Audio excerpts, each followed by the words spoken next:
Yo creo que los aspectos más destacados, primero es que está vendiendo la piel del oso antes de cazarlo. Estos fondos que está anunciando de manera tan rimbombante no se han aprobado todavía por la Unión Europea.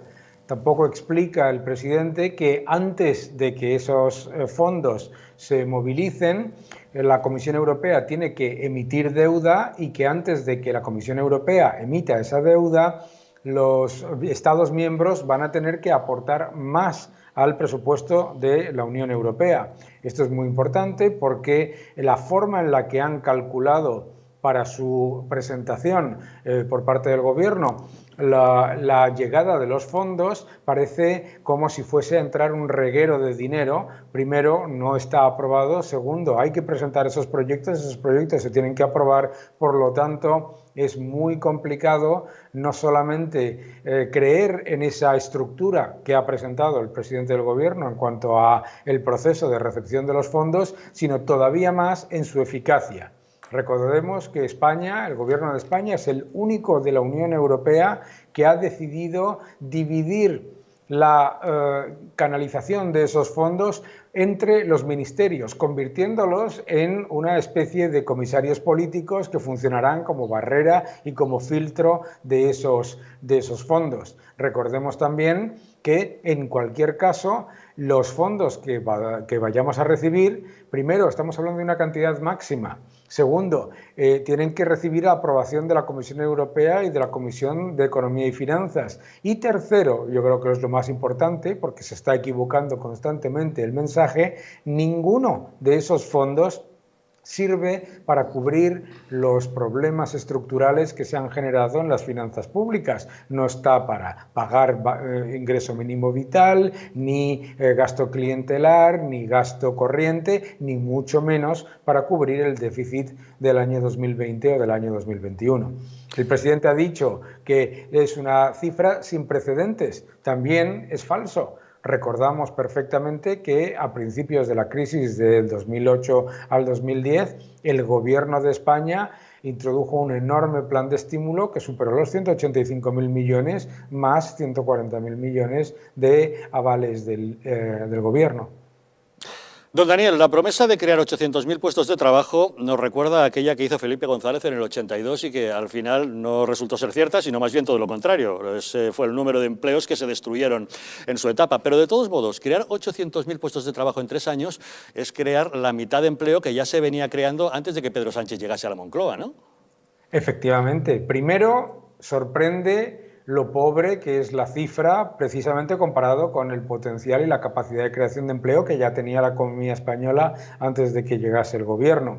La otra cosa que sorprende es la promesa vaga y completamente injustificada, ¿no?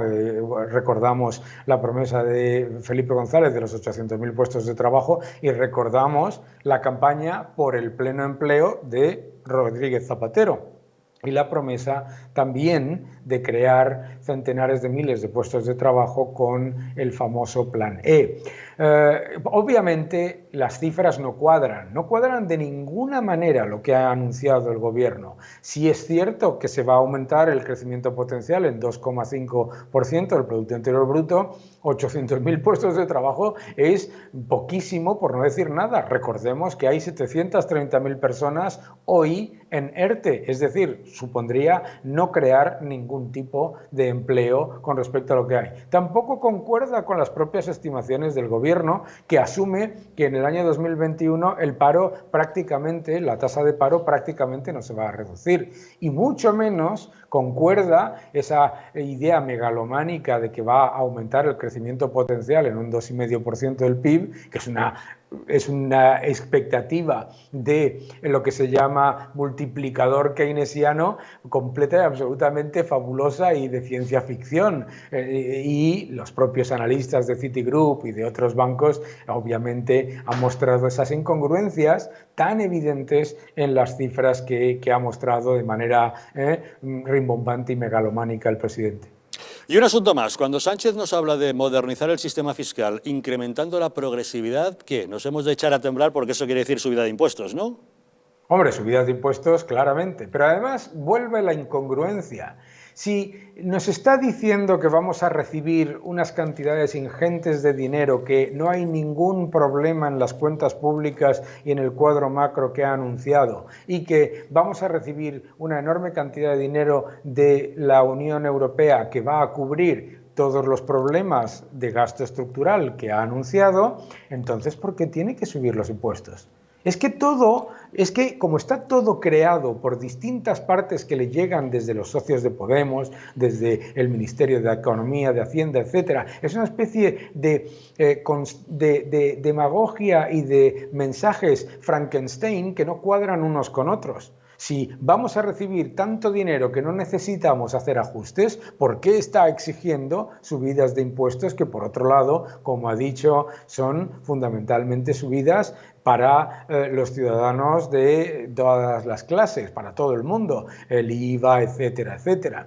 Entonces, lo que nos está diciendo básicamente es que no se creen ni ellos las estimaciones que han hecho. Además de que los demás, los ciudadanos, tenemos la evidencia de que las estimaciones que ha presentado el gobierno desde antes de la pandemia siempre se ha equivocado en ser excesivamente voluntarista y optimista, y luego han tenido que revisar no solo a la baja, sino muy a la baja sus estimaciones.